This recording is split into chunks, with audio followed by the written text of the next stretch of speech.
ఐదుగురు ఎమ్మెల్యేల అనర్హత పిటిషన్లపై స్పీకర్ కీలక తీర్పు వెలువరించారు. ఐదుగురు ఎమ్మెల్యేల అనర్హత పిటిషన్లను స్పీకర్ గడ్డం ప్రసాద్ తోసిపుచ్చారు. అనర్హత వేటుకు తగిన ఆధారాలు లేవని ఆయన స్పష్టం చేశారు. పార్టీ మారినట్లు ఆధారాలు చూపలేకపోయారన్న స్పీకర్ ప్రసాద్ కుమార్ ఐదుగురు ఎమ్మెల్యేలు సాంకేతికంగా బీఆర్ఎస్ లోనే ఉన్నట్లు తెలిపారు. అరికెపూడి గాంధీ, మహిపాల్ రెడ్డి, తెల్లం వెంకట్రావు, బండ్ల కృష్ణమోహన్ రెడ్డి, ప్రకాష్ గౌడ్ అనర్హత పిటిషన్లపై స్పీకర్ తీర్పు ఇచ్చారు.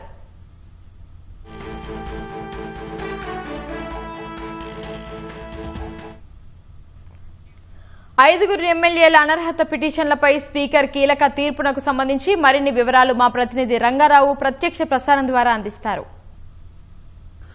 ఉమామహేశ్వరి, రాష్ట్రంలో ఐదుగురు ఎమ్మెల్యేల అనర్హత పిటిషన్కి సంబంధించి కొద్దిసేపటి క్రితం స్పీకర్ కార్యాలయం ప్రకటన విడుదల చేసింది. స్పీకర్ తీర్పును వెల్లడించడం జరిగింది. అరికెపూడి గాంధీ, బండ్ల కృష్ణమోహన్, అదేవిధంగా ప్రకాష్ గౌడ్తో పాటు మరో ఇద్దరు ఎమ్మెల్యేలకు సంబంధించి కూడా తీర్పును వెల్లడించారు. మొత్తం రాష్ట్రంలో 10 మంది ఎమ్మెల్యేలపై అనర్హత పిటిషన్ను బీఆర్ఎస్ పార్టీ దాఖలు చేసింది. 10 మంది ఎమ్మెల్యేలు కూడా సీఎంను కలిసి కాంగ్రెస్ పార్టీలో చేరారు. వీరు మా పార్టీ విప్పును ధిక్కరిస్తూ అనేక కార్యక్రమాల్లో కూడా పాల్గొన్నారంటూ స్పీకర్కు ఫిర్యాదు చేయడం జరిగింది బీఆర్ఎస్ నుంచి. అయితే ఈ ఫిర్యాదుపై స్పీకర్ కూడా సుదీర్ఘంగా విచారణ చేశారు. వాస్తవానికి ఈ విచారణకు ముందే బీఆర్ఎస్ పార్టీ హైకోర్టులోనూ కొంత పిటిషన్ మూవ్ చేసింది. స్పీకర్ నిర్ణయం తీసుకోవడంలో జాప్యం చేస్తున్నారంటూ హైకోర్టుకు వెళ్లారు. హైకోర్టు ఇచ్చిన ఉత్తర్వులపై కూడా సుప్రీంకోర్టు దాకా వెళ్లారు. సుప్రీంకోర్టు ఆదేశాల మేరకు స్పీకర్ 3 నెలల పాటు సుదీర్ఘంగా విచారణ జరిపారు. అటు బీఆర్ఎస్ పార్టీ ఎమ్మెల్యేలకు సంబంధించినటువంటి అడ్వకేట్లు, అదేవిధంగా ఏదైతే అనర్హత పిటిషన్ ఎదుర్కొంటున్న ఎమ్మెల్యేల 5గురికి సంబంధించి కూడా అడ్వకేట్లతో ఉదయం నుంచి సాయంత్రం వరకు దఫాలుగా విచారణ చేశారు. విచారణ అనంతరం ఇవాళ స్పీకర్ 5గురు ఎమ్మెల్యేలకు సంబంధించి తీర్పును వెల్లడించారు.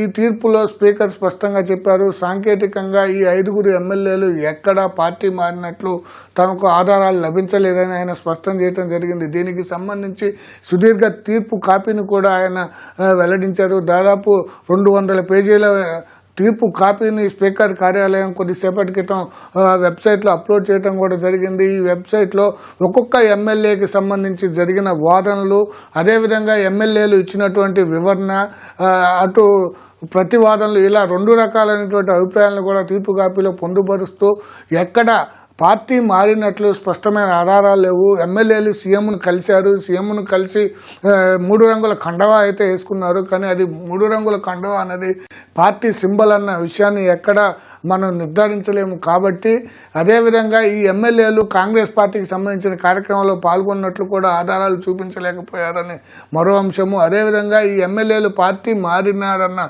అంశానికి సంబంధించి బీఆర్ఎస్ పార్టీ చూపెట్టినటువంటి కొన్ని ఆధారాలపైన కూడా అనర్హత ఎదుర్కొంటున్నటువంటి ఎమ్మెల్యేలు అభ్యంతరం వ్యక్తం చేశారు. వారు చూపెట్టే ఆధారాలు సరైనవి కాదు.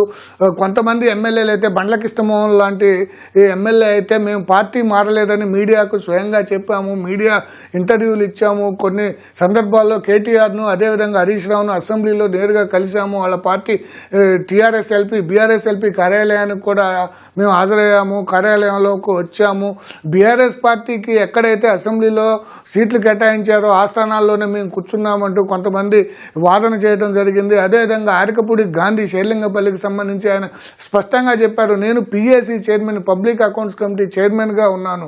పబ్లిక్ అకౌంట్స్ కమిటీ చైర్మన్ అనేది ఎప్పుడు ఆనవాయితీ ప్రకారం ప్రతిపక్షానికే ఇస్తారు. అలా నాకు ప్రతిపక్షానికి స్పీకర్ కేటాయించడం జరిగింది. అందులో భాగంగానే నేను పిఎస్సి చైర్మన్గా ఉన్నాను.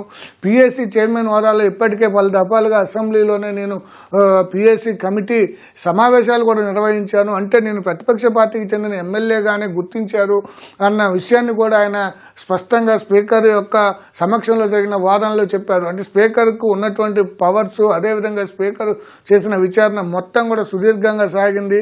స్పీకర్ చేసిన విచారణ అనంతరం ఈ 5గురు ఎమ్మెల్యేలకు సంబంధించి వీరు ఎక్కడ కాంగ్రెస్ పార్టీలో చేరినట్లు తనకు స్పష్టమైన ఆధారాలు లేవు, సాంకేతికంగా వీరు కాంగ్రెస్లో చేరలేదు కాబట్టి వీరు ఇంకా బీఆర్ఎస్ పార్టీ సభ్యులుగానే మేము గుర్తిస్తున్నాము, మా కార్యాలయానికి ఉన్నటువంటి సమాచారంలో కూడా అదే ఉంది, బీఆర్ఎస్ పార్టీ సభ్యులుగానే మేము నిర్ధారిస్తున్నామని చెప్పడం జరిగింది. అయితే మరొక 3 ఎమ్మెల్యేలకు సంబంధించి కూడా రేపు స్పీకర్ తీర్పు వెల్లడించనున్నారు.